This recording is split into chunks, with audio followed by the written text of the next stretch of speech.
What's good, y'all? Definitely want to review this shit because I thought it was different. Mixtape review, Trinidad James with the Wake Up EP, but I guess you can call it album, so it just says an album review. 5 songs. Yeah, I didn't know what to think about this. I'm not the biggest Trinidad James fan. You know, I didn't really care about the Gold, I'll Go Everything record. The second joint after that I fuck with. When he put out 10-piece Mile, I thought that shit was cool. I didn't really, dislike it. But I always felt like Trinidad James is dope because his interviews, he like a real person. And I think people really never gave him a chance because they look at him and they make fun of how he look, but they never listen to the words. And I never felt like, okay, I'm gonna be like them. Like I don't give a fuck what people say. Like he's very intelligent and you can sense that when he talks.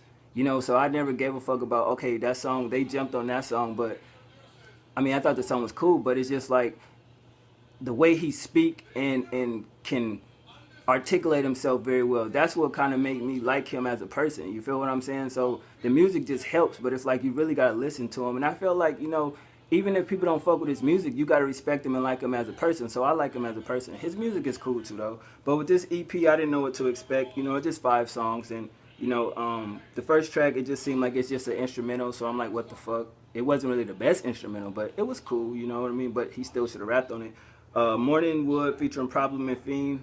Nah, I didn't like that song. Get Dressed featuring 31. Now, that song was kind of dope. I like that beat. I thought that sample was ill as shit. And he was actually rapping in a way where it's a good flow with, he was speaking some real shit and some honest shit. So how can you not say that you didn't like that song? Like, I feel like if people review this project and they can't get with it, then I think they whack because he actually said some real shit. He didn't say no bullshit.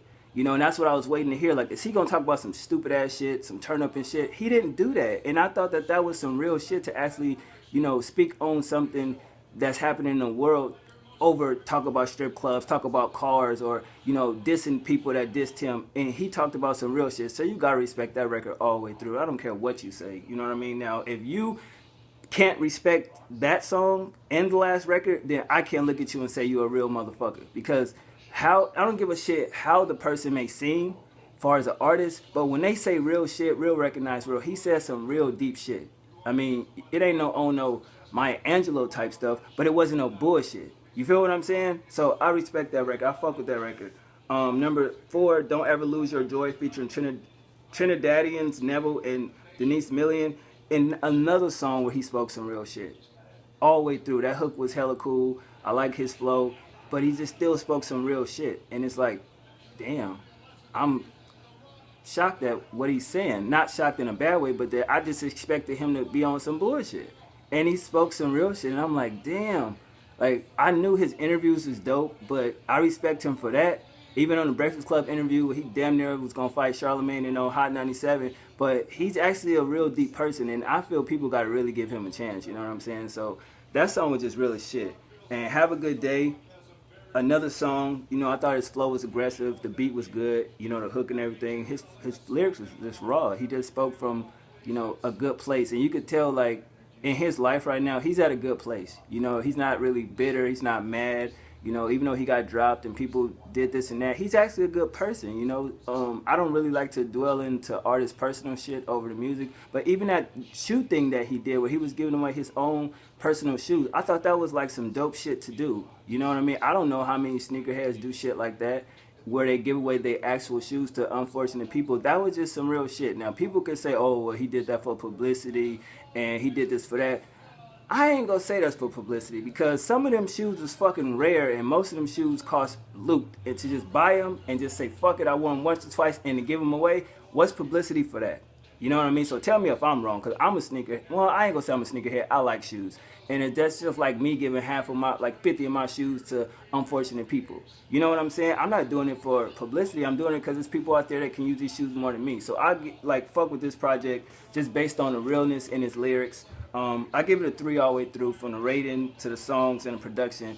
And that's another thing. How can you not rate music? What if Vibe or The Source never rated The Blueprint? What if it never rated Illmatic? How could you not give it a rating? It's like going somewhere and buying something, taking it to the register, and they tell you the fucking price of the shit, and you like, oh, well, no, I don't feel like I should pay for this because this shoe is just dope and I like it, but it has no value. So I don't feel I have to pay for it. Does that make sense? You get what I'm saying? So how can you like listen to something with no rating? Like what do you like how can you say it's good? Then it's like what's good about it? You got to give shit a scale to 1 to 10. You know what I'm saying? Like that's just weird. No shot at nobody. You know what I mean? People may take it whatever, but you have to give shit a rating. You dig? So if anybody out there thinking about doing shit with no rating, don't do that shit. It's not a good look. I said it. You have to rate shit. Cause how else the fuck the people that watching you just because you say it's good? I mean, some people like to buy music, so it's like okay, if you say oh it's good, you should buy it, and then they get it, and it's like what the fuck? It's, you know what I'm saying? So it is what it is. This is an honest rating. This is 3 out of 5 straight up. You know what I mean? But if you don't like this shit, I guess that's cool. But it's dope because he said some real shit. So anybody out there that watches this, if you're not a fan of him, but you know people that are or are not, but say it's whack, then look at them differently because they're not real. You need to get the fuck away from them. That's just me. Because I listened to this shit 5 fucking times to make sure before I did this review. Instead of going in and bashing it like most people would because he Trinidad James.